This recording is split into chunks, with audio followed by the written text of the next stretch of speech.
తెలంగాణ రాష్ట్రంలో బీఆర్ఎస్ పార్టీకి అన్ని ఎదురు దెబ్బలే తగులుతున్నాయి. ఇన్నాళ్ళు బీఆర్ఎస్ పార్టీని కాంగ్రెస్ పార్టీ ఆడుకోగా ఇప్పుడు బీజేపీ ఆడుకోవడం మొదలుపెట్టింది. తనకు బీజేపీ కేంద్ర మంత్రి పదవిని ఇచ్చింది అని అయినా రాజకీయ విమర్శలపై తన దూకుడు ఏమాత్రం తగ్గదని కేంద్ర హోంశాఖ సహాయ మంత్రి బండి సంజయ్ వ్యాఖ్యానించారు. శనివారం చిట్చాట్ చేసిన బండి సంజయ్ రొయ్యల పులుసు చేపల పులిసే మాజీ ముఖ్యమంత్రి కేసీఆర్ కొంప ముంచాయి అని చురకలెంటించారు బండి సంజయ్. ఇప్పుడు ఆ పరిస్థితి ఉండదని ఆయన అన్నారు. విమోచన దినోత్సవం నిర్వహించేందుకు తలలు పగుల కొట్టుకున్నామని ఇక ఆ పరిస్థితి రాదన్నారు. కేంద్ర మంత్రులంతా ప్రతి సోమవారం నుంచి శుక్రవారం వరకు ఢిల్లీ కార్యాలయంలో ఉండాల్సిందేనని చెప్పారని ఆయన వివరించారు. ఒక పార్టీ గుర్తుపై గెలిచి పార్టీ మారితే రాజీనామా చేయాలి అని కాంగ్రెస్ మేనిఫెస్టోలో పెట్టారని అమలు చేయడం లేదని ఫైర్ అయ్యారు.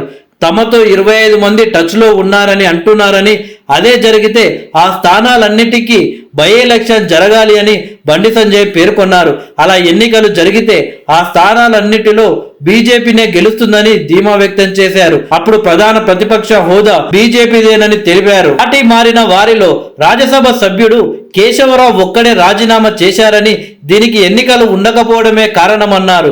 మరి పార్టీ మారిన మిగతా వాళ్ళు ఎందుకు రాజీనామాలు చేయడం లేదని ప్రశ్నించారు. నిరుద్యోగులకు ఉద్యోగాలు ఇవ్వకపోవడం వల్లనే కాంగ్రెస్ కు పదవులు వచ్చాయని, మేనిఫెస్టోలో హామీ ఇచ్చినట్లుగా ఖాళీలు భర్తీ చేయకుంటే కాంగ్రెస్ మంత్రుల ఉద్యోగాలు పోవడం ఖాయమని నొక్కి చెప్పారు. బీఆర్ఎస్ అధికారంలో ఉన్నప్పుడు కూడా ఉద్యమాలు చేశామని, అప్పుడు తమపై లాఠీచార్జ్ చేశారని, కాంగ్రెస్ పాలనలోనూ అదే పరిస్థితి నెలకొందన్నారు. తమ కార్యకర్తల ఇండ్లలోకి వెళ్లి జుట్టు పట్టి లాగి మరి కొడుతున్నారని అన్నారు. జిహెచ్ఎంసీ కౌన్సిల్ సమావేశంలో మహిళలని కూడా చూడకుండా బీజేపీ నేతలపై దాడి చేశారని ఆయన మండిపడ్డారు. వచ్చేసారి జిహెచ్ఎంసీ సమావేశంలో ఎంఐఎం వర్సెస్ బీజేపీ మధ్య పోటీ ఉంటుందన్నారు. తామేంటో అప్పుడు చూపిస్తామని అన్నారు. ఇద్దరు సీఎంల భేటీని తాము స్వాగతిస్తున్నట్లు చెప్పారు.